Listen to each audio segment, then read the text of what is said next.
ఆ రోజు మనకి యూట్యూబ్ నుంచి మన యాంకర్ అడిగితే నేను చెప్పినటువంటి రెఫరెన్స్ బ్రహ్మం గారి కాలజ్ఞానంలో యథాతథంగా ఉన్నమాట. ఉత్తరాన ఉన్నట్టి వంశంబు దేశాన్ని పెక్కేళ్లు పరిపాలించేను అన్నటువంటి అంశం ఉంది.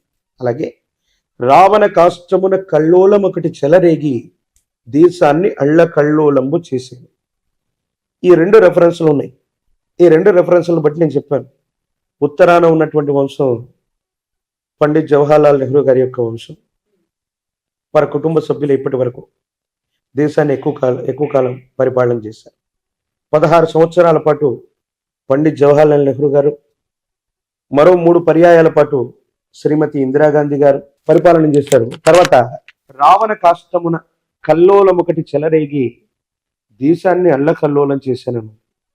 ఏమిటి రావణ కాష్టం? భారతదేశానికి పక్కనే ఉన్న రావణ కాష్టం అంటే శ్రీలంక. అక్కడ కల్లోలం, ఎల్టీటీ ఉగ్రవాదులకి తమిళులకి మధ్యలో ఏదో సంఘర్షణ.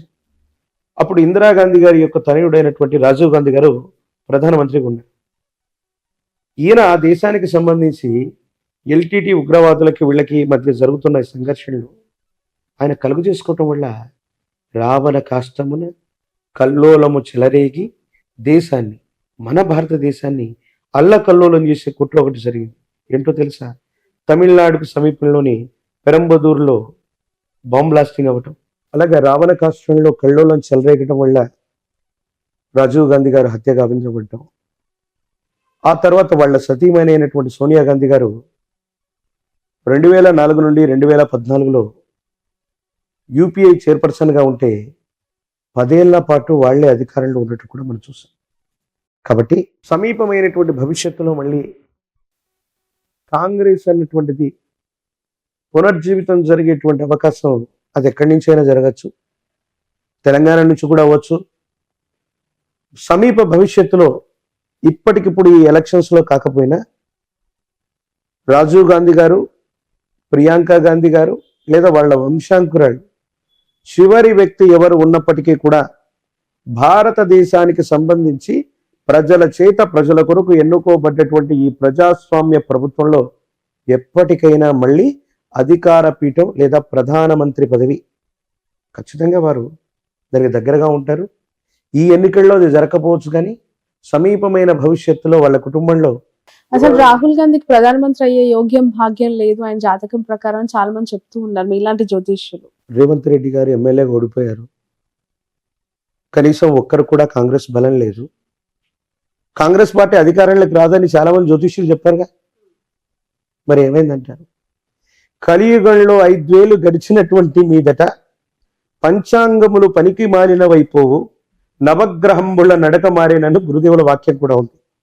ఓకే, సో మీరు మెజర్ చేసే మెజర్మెంట్స్ కి అతీతవంతమైనటువంటి స్థితిగతుల్లో కలియుగంలో 5 ఏళ్లు గడిచినటువంటి మీదట, ఇప్పుడు 5124 సంవత్సరాలు పురస్కరణ చేసుకున్నాం మనం.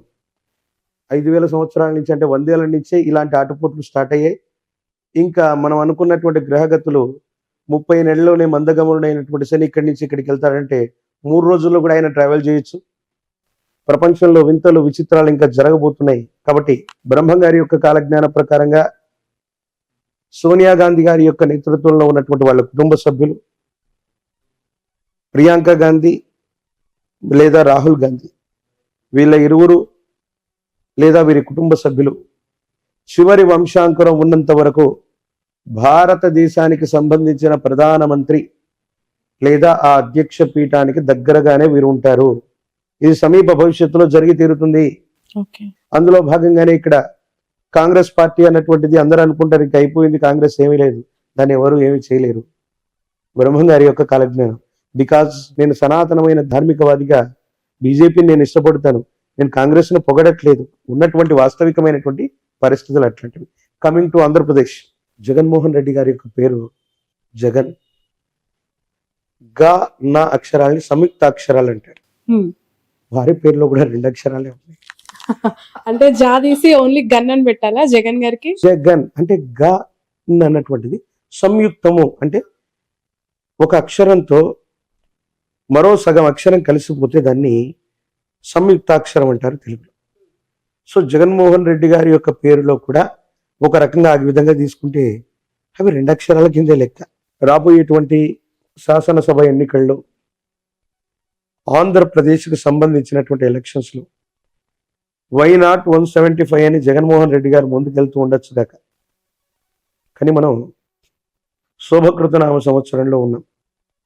శోభకృతనామ సంవత్సరే సర్వసస్యాభివృద్ధయః నృపానాంచ మన్యోన్యం ప్రజానాంచ పరస్పరం.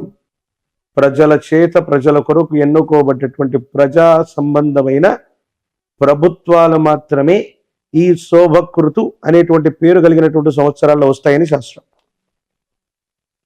ఇక్కడ అదే జరిగింది. జగన్మోహన్ రెడ్డి గారు 175 స్థానాలు 151+ వాళ్ళు అనుకుంటున్నారు. తీవ్రమైనటువంటి ప్రజా వ్యతిరేక సంబంధమైన స్థితిగతుల వల్ల మళ్ళీ అధికారంలోకి రావటం అన్నటువంటి విషయం మీద వాళ్ళు దృష్టి పెట్టాలి. ఏ ప్రభుత్వం కూడా, అంటే అది టీడీపీతో కూడినటువంటి ప్రభుత్వం కానీ వైసీపీతో కూడినటువంటి ప్రభుత్వం కానీ వెంటనే సులభమైనటువంటి మెజారిటీతో ఆంధ్రప్రదేశ్లో వచ్చేటువంటి అవకాశం లేదు. But first priority is Jaganmohan Reddy గారికి సంబంధించిన ఆరుద్ర నక్షత్రం, కాలజ్ఞానానికి సంబంధించినటువంటి స్థితిగతులు, దేశ కాలమాన పరిస్థితులను బట్టి చూస్తే ఆ ప్రభుత్వం బోటాబోటీ మెజారిటీ, అంటే కనీస మెజారిటీతో కంటిన్యూ అవ్వటానికి కొన్ని ప్రత్యేకమైన ఎక్కువ అవకాశాలు ఉన్నాయి. విపక్షాలుగా చెప్పుకోబడుతున్నటువంటివి జనసేనతో కూడినటువంటివి. ఆయనది శ్రవణ నక్షత్రం. పవన్ కళ్యాణ్ గారు సమీపమైన భవిష్యత్తులో తప్పకుండా అమాత్యుడు, మంత్రి, అది ముఖ్యమంత్రి అవ్వండి, కేంద్ర మంత్రి అవ్వనివ్వండి, అమాత్యుడు అన్నటువంటి స్థానానికి దగ్గరగా ఆయన జాతకం ఉండబోతుంది. తెర మీద బొమ్మలు గద్దెనెక్కేరన్నటువంటి గురుదేవుల యొక్క వాక్య సాక్షిగా పవన్ కళ్యాణ్ గారు సమీపమైన భవిష్యత్తులో, అది ఈ 5 సంవత్సరాల్లో కూడా అయి ఉండొచ్చు, ఈ రాబోయేటువంటి 5 సంవత్సరాల్లో కూడా అయి ఉండొచ్చు, ఖచ్చితంగా వారు ముఖ్యమంత్రి లేదా ఆ స్థానానికి దగ్గరగా ఉన్న అమాత్యుడు ఆ స్థానాన్ని అధిరోహించేటువంటి అవకాశం కూడా తప్పకుండా ఉంది.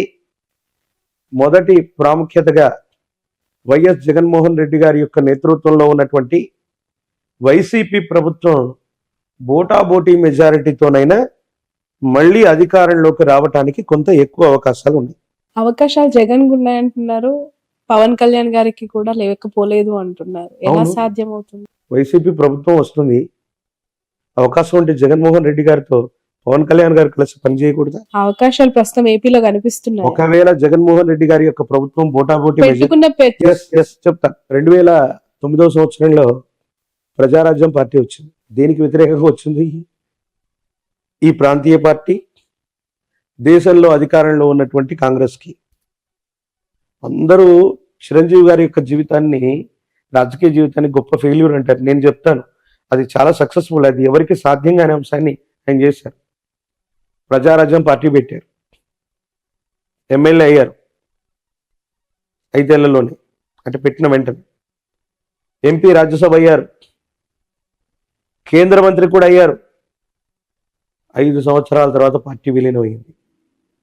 ఎన్టీఆర్ గారు కూడా ఇటు దేశంలో ఇటు రాష్ట్రంలో చక్రం తిప్పగలిగినటువంటి స్థితి ఎన్టీఆర్ గారికి కూడా లేదు. పార్టీ పెట్టారు, ముఖ్యమంత్రి అయ్యారు అంతే. కానీ చిరంజీవి గారు పార్టీ పెట్టినటువంటి నేపథ్యంలో జగన్మోహన్ రెడ్డి గారు బయటికి వెళ్ళిపోవడం వల్ల కాంగ్రెస్ ప్రభుత్వం మైనారిటీలో పడితే కిరణ్ కుమార్ రెడ్డి గారు ముఖ్యమంత్రిగా ఉండడానికి కారణం చిరంజీవి గారు అయ్యారు. అటు దేశంలో ఉన్నటువంటి యూపీఏ కూటమిలో కూడా మిత్రస్వామ్యంగా వాళ్ళు ఉన్నారు. అటు దేశంలో రాష్ట్రంలో 2 గవర్నమెంట్లో పనిచేసి 5 సంవత్సరాల తర్వాత వాళ్ళు విలీనమైపోయారు కాంగ్రెస్లో. జనసేన పార్టీ అవసరం కూడా రేపు పొద్దున్న తెలుగుదేశానికే కాదు, వైసీపీ అవ్వచ్చు, వైసీపీ బోటాబోటీ మెజారిటీతో ఏదైనా ప్రభుత్వాన్ని ఫామ్ చేసి సమీపమైన భవిష్యత్తులో ఏవైనా ఇబ్బందులు ఉన్నప్పుడు అది పవన్ కళ్యాణ్ గారికి సంబంధించిన పార్టీకి సంబంధించిన ఎమ్మెల్యేలతో, ఇప్పుడు జనసేన ఎమ్మెల్యే వైసీపీతోనే కలిసి ఉన్నాడుగా. 151 మంది ఎమ్మెల్యేలు వైసీపీ వాళ్ళు అవుతే ఆ +1 2 3 4 5లో మొట్టమొదటి జనసేన ఎమ్మెల్యే కూడా వీరితోనే కలుస్తున్నారు. శాశ్వతమైన శత్రువులు మిత్రులు రాజకీయాల్లో లేరంటూ ఉంటారు.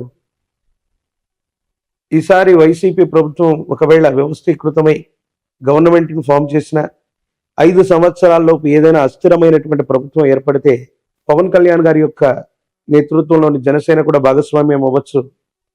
లేదా వీటన్నిటికీ కూడా సమీప భవిష్యత్తులో ఆల్టర్నేట్గా ఉండి జనసేన సొంతంగా అవకాశం, అంటే మళ్ళీ రాబోయే 5 సంవత్సరాల కట్టుగా సొంతంగా వాళ్ళుగా ప్రభుత్వాన్ని ఏర్పాటు చేయగలిగిన స్థితి కూడా ఖచ్చితంగా ఉంది.